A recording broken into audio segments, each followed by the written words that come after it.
no plantio a gente trabalha com a base de 2 tipos de agricultura, que na verdade são tipos de agricultura irmãos, assim, é a agrofloresta e a agricultura sintrópica. A agrofloresta, ela na verdade é um tipo de produção de alimentos que também é associado a um reflorestamento.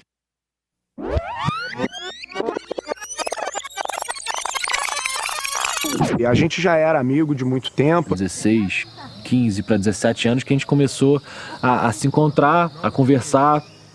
Gostava de andar de skate pra caramba, né? A gente gostava de tirar um som. Um dia vai todo mundo se juntar e a gente vai conseguir desenvolver uma coisa muito maneira. E a gente acabou pegando esse terreno do Luan, né? Que era um campo de futebol desativado, um solo que não estava próprio para o plantio. E realmente a gente veio fazendo esse trabalho e estamos aí há cerca de 7 meses melhorando o solo e no momento já conseguindo também produzir alimentos.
Pode dizer que ela é uma agricultura de processo, né?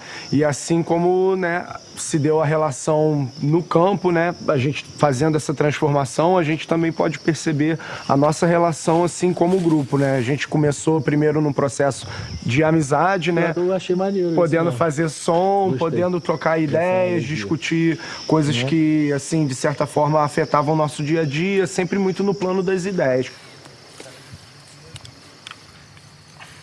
Eu falava assim, quanto que a gente consegue plantar? Aí ele, sei lá, eu garanto aí que eu planto num dia umas 200 mudas e tal. E aí a gente chegou aqui, às vezes tinha que se deparar com, tipo, plantar por dia 600 mudas, sabe? Esse aprendizado que foi aqui foi muito intensivo, né? A gente ficou aqui durante os primeiros meses, principalmente, né? Bem, todo dia mesmo aqui junto, né? 10, 12 horas por dia, não tinha fim de semana. E para mim também foi um aprendizado muito grande, né? Nesse caso, assim, a gente entende que esse tipo de agricultura, ele é um tipo de agricultura, por ser mais coerente com aquela realidade onde que o plantio está sendo inserido, ela realmente tem uma sustentabilidade nesse sentido de se sustentar mesmo no tempo, assim, né? A gente brinca aqui que se a gente abandonar esse nosso plantio, pelo input que a gente já deu de matéria orgânica, né? Pelo melhoramento que a gente já deu de solo, pelas espécies e as espécies que já estão ali, se a gente abandonar isso em 1 ano e meio, 2 anos, vai começar a virar uma capoeirinha, uma florestinha, né?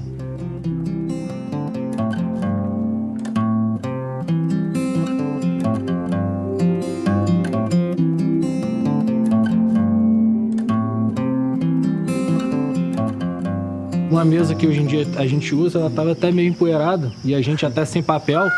Foi ali mesmo que a gente fez o primeiro planejamento, né? Dos sonhos, né? Do que a gente queria, do que cada um queria. Foi no dedo ali, um pouco na poeira. E eu lembro disso e cada vez mais a gente está conseguindo botar esse sonho, né, realmente em prática. Pô, vai dizer, né, que 1 ano depois você tá aqui agora falando disso, ele me mostrando ali qual tipo que era, sabe? Uma coisa que a gente não concebia dessa forma. E a vida de cada um, como mudou de 1 ano pra cá. O solo ele vai melhorando aos poucos, né? Hoje em dia a gente já está conseguindo plantar espécies que a gente não conseguia e cada vez mais a gente vai poder trabalhar com um nicho maior de espécies, realmente poder escolher as espécies que a gente quer trabalhar ao invés de ter que trabalhar com as espécies que a gente consegue plantar nesse solo.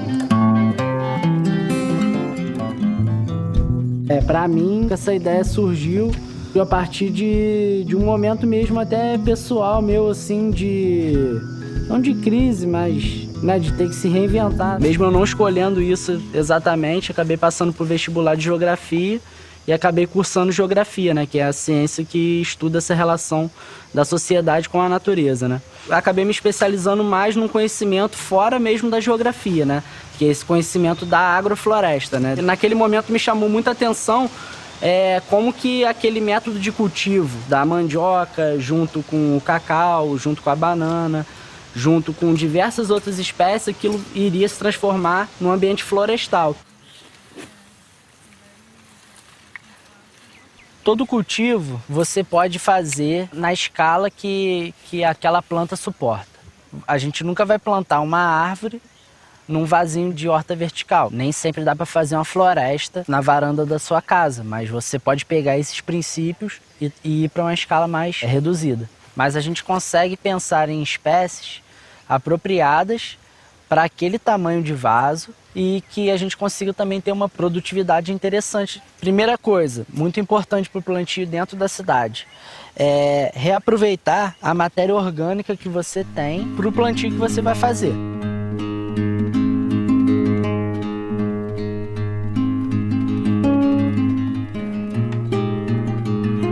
O solo de qualquer ecossistema em equilíbrio, ele é um solo com aquela camada farta de serrapilheira, né? Que é essa camada de folhagem.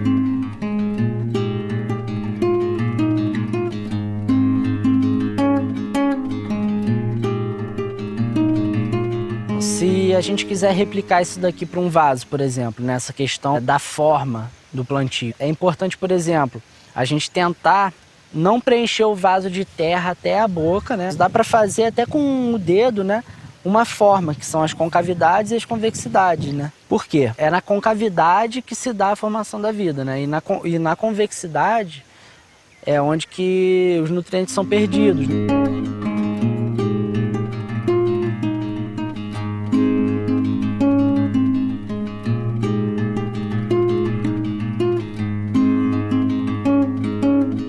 Com esse material aí sim, você dá essa forma, fazendo as bordas mais altinhas, as bordas mais gordinhas, assim, de matéria orgânica mesmo, né? E o centro mais rebaixado. E a melhor orientação geográfica, né, que você tem para a sua hortinha é o sol da manhã, ou que ele também tem a umidade ainda do orvalho da noite, que ele tem uma menor intensidade, e ele é o sol que realmente estimula o crescimento da vida em geral assim no planeta, né? Assim, não existe um modelo específico de plantio assim que seja universal, vamos pegar isso aqui e vamos levar para o mundo inteiro. Cada lugar tem a sua realidade, tem o seu microclima, né, tem as suas demandas, tanto sociais quanto ambientais também. Minha meta, primeiramente, conseguir viver disso, né? Todo mundo aqui está num momento de transição ainda, né? Tanto uma transição profissional, quanto uma transição também pessoal. Acho que quanto mais pessoas estiverem fazendo esse método de cultivo, né, melhor assim para o sistema como um todo, né? Isso aqui realmente é um ecossistemazinho que a gente está criando aqui, e quanto mais ecossistemazinhos complexos, né, pulverizados na paisagem de Nova Friburgo, da região serrana, todos os lugares que puderem ter esse tipo de agricultura, com certeza para a gente é uma coisa muito interessante, né? Personalidade, uma lenda viva, né?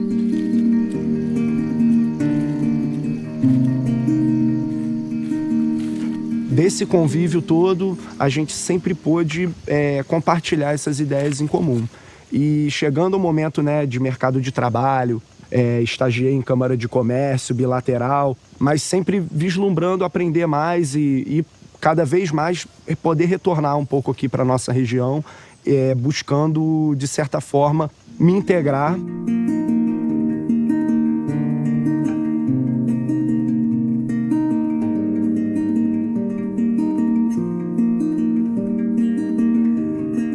último ano de faculdade, já planejando monografia, já planejando como seria a minha saída, o Conrado já estava tendo uma ideia de colocar em prática mesmo tudo aquilo que ele via desenvolvendo na geografia e dentro da agricultura sintrópica. Então ele me convidou para uma parceria a título de experimentação, a gente vê o que poderia ser feito desse trabalho em conjunto e em conjunto também com outras pessoas. E a gente acabou chegando até essa ideia da Friburgo Orgânica. Não sinto muito um abandono, nem um distanciamento assim, da minha área de relações internacionais. Pelo contrário, a agricultura é uma maneira prática de você se relacionar com o seu meio, e o estudo das relações internacionais é justamente isso, como os diferentes meios se comportam no meio único, que é o nosso planeta e é o sistema internacional. Então a agricultura mostra muito como começa a nossa primeira relação com o universo internacional e interpessoal, a sua relação com a terra, a maneira como você planeja e tem que se adequar às exigências da terra. Como na agricultura a gente também percebe uma agricultura sintrópica que busca harmonizar a nossa relação com o meio, não danificando, não prejudicando, não trazendo conflitos, e a gente vê também a agricultura que prejudica, que degrada, que cria disparidades nas relações, inclusive sociais, e todos esses tipos de desdobramentos.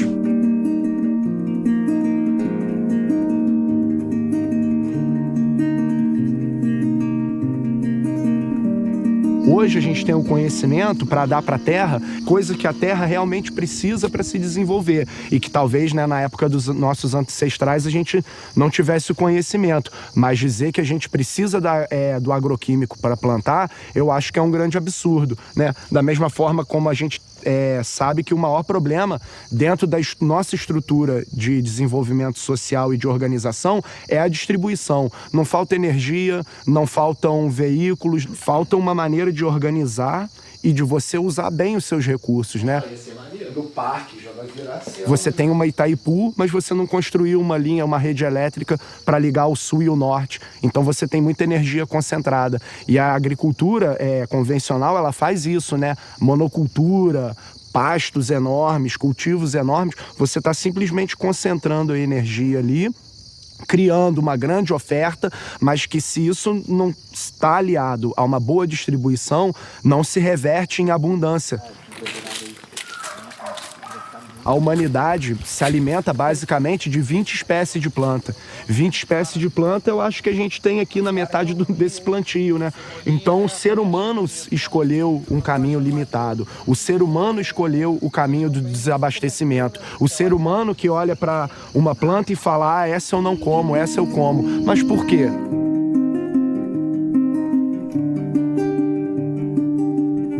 Eu acho que uma ideia muito boa seria transformar a Friburgo Orgânica não simplesmente numa produção de alimentos visando uma entrega a um mercado de trabalho, mas um núcleo para você agregar pessoas, agregar conhecimento, que a gente cada vez mais daqui possa prover as nossas necessidades e às vezes depender menos um pouco do dinheiro que vem da cidade, da necessidade de pagar por produtos caros para ter uma real qualidade de vida. A gente busca aqui como objetivo realmente ter uma vida mais equânime e mais equilibrada no sentido de justiça para o trabalho que está sendo desenvolvido e para a terra, que é quem realmente provém isso tudo para a gente.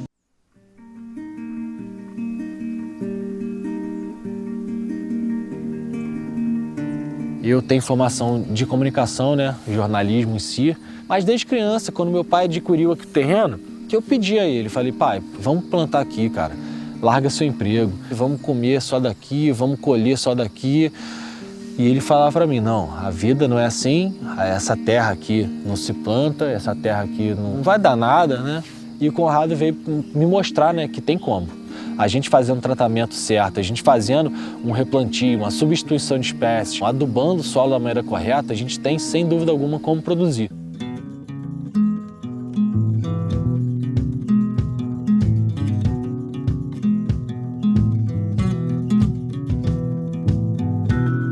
E a irrigação é fundamental em qualquer tipo de agricultura, né?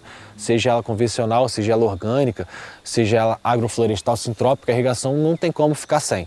A rega tem que ser realizada de manhã, antes inclusive do sol nascer, porque o sol nascendo, os raios solares começam a encostar nas folhagens, ela com um orvalho muito grande, ela com um orvalho ainda em cima, ela resseca, ela fica feia, ela vai amarelando, vai criando pintas, né, pretas mesmo, que obviamente nenhum cliente, né, e a gente mesmo não tem como consumir um produto desse.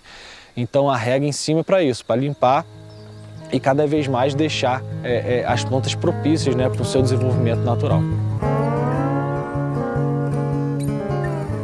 No início, infelizmente, a gente fazia realmente um gasto de rega, né, de irrigação em trópico, porque eu acordava cedo, pegava a mangueira, ficava mó tempão regando, gastava uma água que não tinha necessidade, na verdade, mas quando a gente instalou realmente o sistema de irrigação, que a gente viu a diferença que fez no processo de crescimento das plantas, né, das hortaliças, dos alfaces principalmente. Então cada vez a gente foi realmente afinando essa questão do plantio, da necessidade de água. Tem plantas que gostam mais de receber essa rega, né, de receber água por cima. E tem plantas que só mesmo a raiz recebendo água ela já se mantém viva, já se mantém forte. Então é mais um tipo, na verdade, mais um exemplo de uma agricultura de processo, né? Então, a irrigação de gotejo, ela realmente vem para encharcar o solo, assim, para deixar o solo bem úmido. São, não dá nem para ver direito, mas são micro mesmo, né? São uns furinhos muito pequenininhos.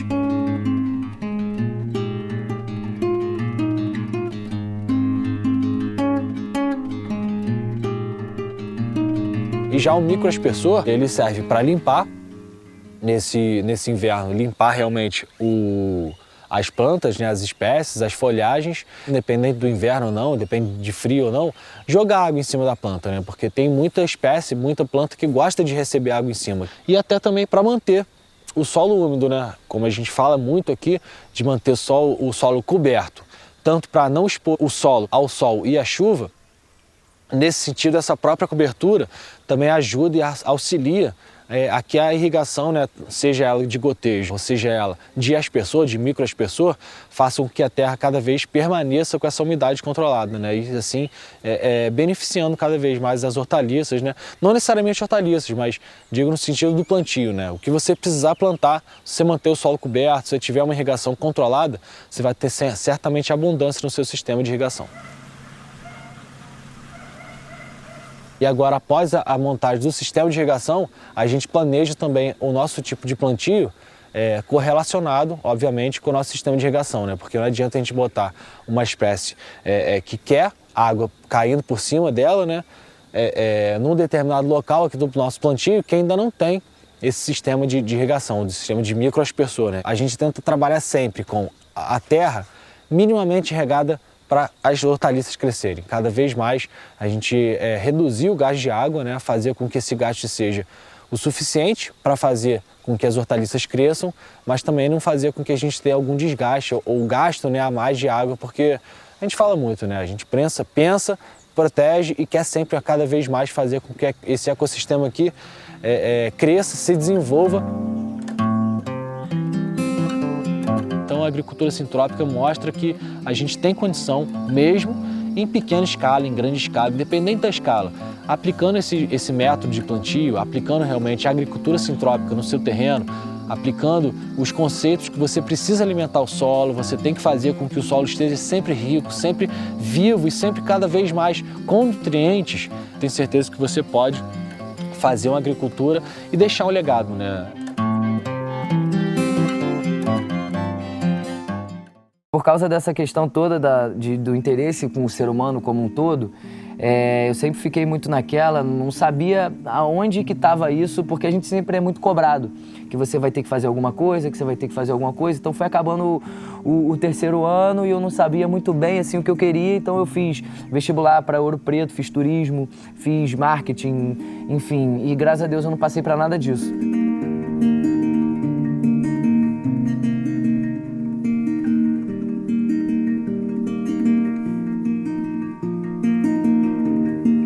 O Conrado, ele estava até formando nesse ano, né? Porque a diferença de idade aqui são mais ou menos 2 anos.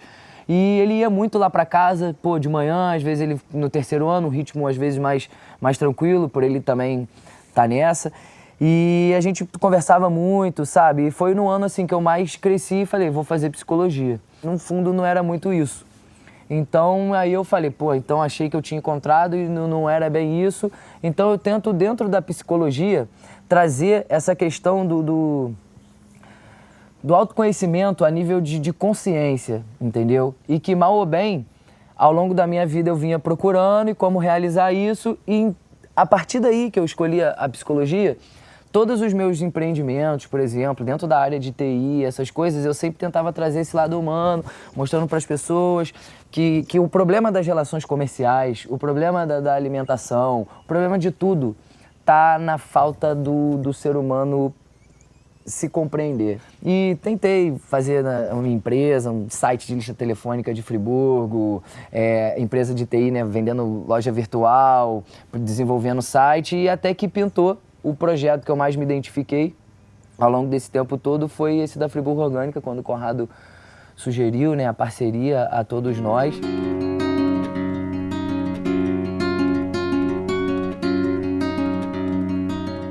E a questão também do consumo, que hoje em dia é visto de uma maneira diferente do que realmente é necessário. A menor parte da humanidade, né, que detém recurso para isso, tem tudo em abundância e desperdiça muito, né, nesse sentido. E a gente, aqui com esse plantio sintrópico, como a gente já falou muito, né, de devolver a contrapartida para a terra, a gente quer também que o consumidor entenda que ele também precisa entrar nesse ciclo, né? Ele também faz parte desse sistema. Ele precisa cooperar, na verdade, com esse sistema sazonal, de saber que vai ter um tipo de alimento, né, para cada época do ano.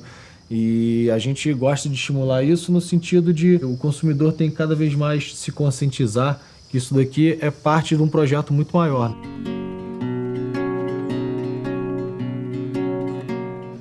Se eu tô me alimentando é pra mim, então antes de mais nada, pô, da onde vem meu alimento, sabe? Se é pra comer salada, pô, então às vezes será que é realmente pior você pagar R$2 mais caro no alface que não tenha a quantidade de químicos ali, entendeu? Aquilo vai te gerar mais saúde, automaticamente você já tá economizando em remédio. Esse consumo consciente faz parte de toda uma cadeia, desde a produção até o consumidor. E daí que vem a consciência. A consciência é quando você interage em cadeia. É quando você consegue entender que você é parte de um processo.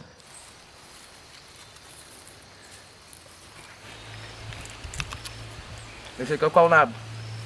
Então essa via de mão dupla é o que eu acho que torna bacana o nosso trabalho aqui, que não é só cultivo, não é só técnica de melhoria de solo, não é só, sabe, alimentação, é tudo isso falando, né, de forma conjunta. E é isso que eu tento fazer aqui dentro da Friburgo Orgânica, trazer um pouco desse conhecimento metafísico, um pouco desse conhecimento a respeito do ser humano como um elo de ligação. O que me motiva mais é que eu tenho uma filha de 2 anos e 8 meses. Depois que você recebe essa responsabilidade, né, de instruir um ser, de deixar, às vezes, de fato, um ambiente confortável para que esse ser manifeste toda a sua potencialidade, você ter algo assim para movimentar essa energia é muito bom. Então, isso aqui faz parte, né, de criar uma criança dando uma alimentação correta, com o conceito correto de equilíbrio, de harmonia, né, e é a responsabilidade de me aprimorar ainda mais para trazer para esse ser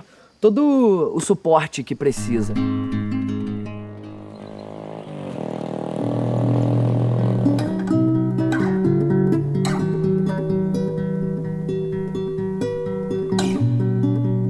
Por experiência, por vontade de querer conhecer a terra, querer ver quais espécies que estavam saindo na terra, a gente começou a plantar e viu a responsabilidade de ter que fazer aquilo, vender de alguma forma, já que tinha uma oferta grande também. E a gente começou a pensar, né, fazer umas vendas de avulsos. Depois a gente já tinha uma estrutura que a gente podia oferecer as cestas, né, porque no início a gente tinha pouca espécie. A menor parte da humanidade, né, que detém recurso para isso, tem tudo em abundância e desperdiça muito, né, nesse sentido. E a gente, aqui com esse plantio sintrópico, como a gente já falou muito, né, de devolver a contrapartida para a terra, a gente quer também que o consumidor entenda que ele também precisa entrar nesse ciclo, né? Ele também faz parte desse sistema.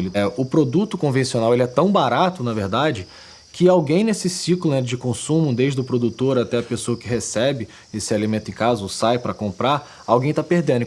E já nessa agricultura, como a gente está fazendo aqui, de processo de sintropia, de devolução a toda a energia que a gente tecnicamente gasta, né, já que a gente, na verdade, reaproveita e aumenta a energia do solo, a gente faz com que esse ciclo feche e feche de uma maneira que realmente seja boa para todo mundo. O que eu acho bacana, assim, da gente trabalhar dessa forma, né, a pegada do orgânico sendo principalmente sintrópico na relação, inclusive, de venda, né, e de como a gente chega até o nosso cliente, né, essa relação mais próxima, mais interpessoal, ela fortalece um pouco daquilo da cultura, né, da questão de você culturalizar a forma de pensar a agricultura, você culturalizar a forma de você pensar o seu empreendimento e tornar isso orgânico.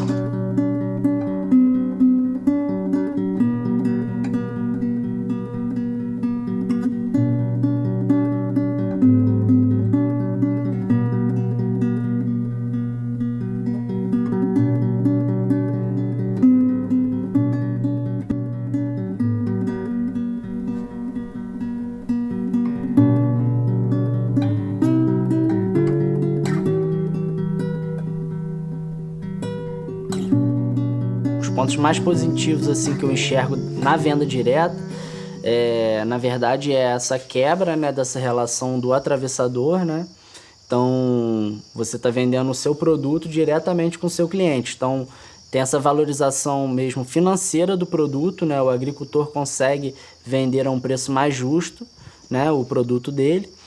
E também essa questão de você poder estar se relacionando diretamente com o cliente, né? Quando tem um espaço de uma feira sintrópica, quando você tem um espaço de uma feira orgânica, ou você tem um espaço de uma feira de trocas, que é uma coisa cada vez mais forte aí que vem surgindo, você aproximando essas duas realidades, né? Você como produtor e vendedor, você também está ali como difusor, né? da sua filosofia, da sua ideia, das suas práticas, e você tem vontade de falar com as pessoas, e as pessoas, por não verem um produto frio, um produto rotulado, um produto embalado, um produto que está ali pronto simplesmente para ser consumido, ela está ali pronto para consumir, entender. A pessoa, às vezes, ela vai no supermercado, ela tá pensando naqueles alimentos básicos do dia a dia, né? Ah, é uma alface, é uma couve. E quando ela já encontra aquilo embalado, ela já pega, leva para casa e nem se permite a conhecer outros produtos, outras coisas, né? E quando acontece a venda direta, e, por exemplo, o produtor chega com um produto diferente, o consumidor também, ele acaba que para ele acontece esse aprendizado, né, de fato, né? E o aprendizado, ele não vem só através da leitura, né? Ele não vem através só também da informação escrita, ele vem também do paladar, né? Vem também de como manusear aquele alimento, como, enfim, todo um aprendizado que foi sendo perdido, assim, né, na humanidade devido a todas as facilidades, todas as artificialidades que o ser humano foi criando para conseguir viver, notadamente dentro das metrópoles, né, das grandes cidades, né.